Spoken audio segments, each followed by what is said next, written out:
ہم اصل پہلو کی طرف آتے ہیں.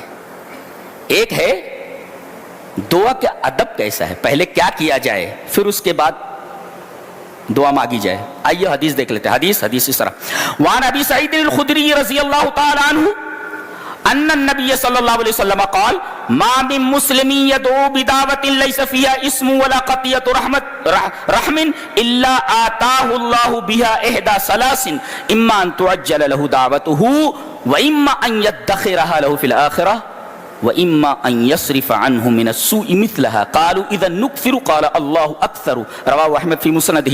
حضرت امام احمد رحمہ اللہ اس پوری حدیث کو ایسے ہی مسند احمد کے اندر راوی مشہور صحابی حضرت ابو سعید خدری ہیں.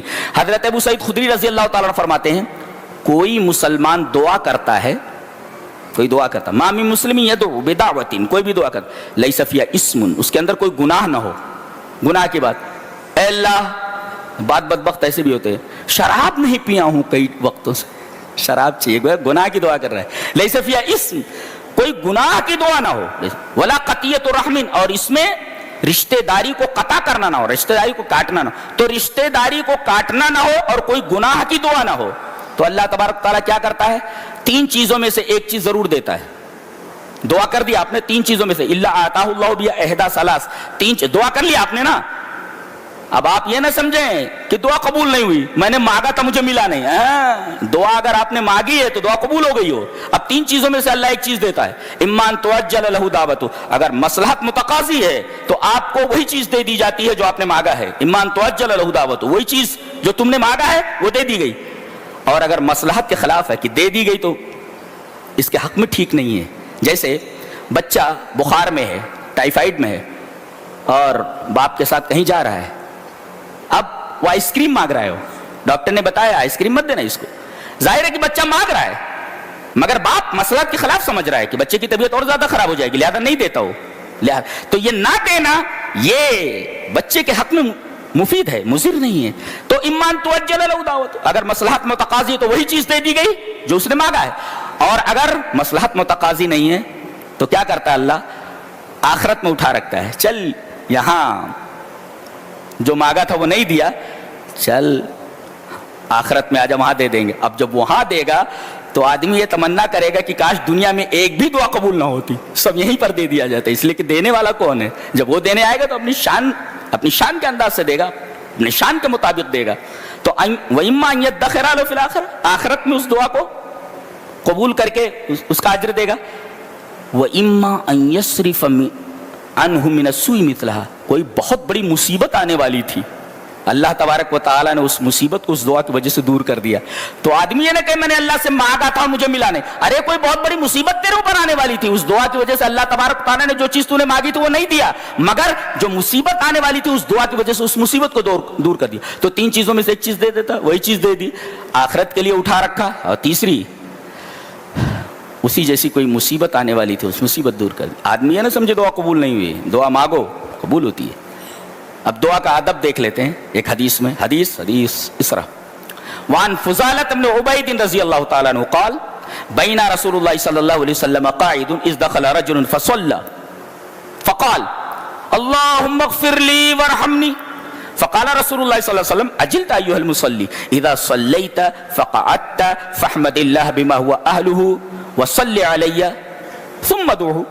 قال ثم صلى رجل آخر بعد ذلك فحمد الله وصلى على النبي صلى الله عليه وسلم فقال له النبي صلى الله عليه وسلم أيها المصلي ادعو تجب.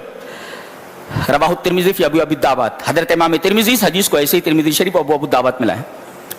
ایک آدمی آیا, نبی کریم صلی اللہ علیہ وسلم بیٹھے ہوئے تھے مسجد میں, بین رسول اللہ صلی اللہ علیہ وسلم قاعد, اچانک ایک آدمی آیا, اس نے نماز پڑھی, اور نماز پڑھنے کے بعد فوراً دعا کے لیے ہاتھ اٹھائے اور کہا اللہم اغفر لی وارحمنی, میرے رب مجھے بخش دے, میرے اوپر رحم فرما.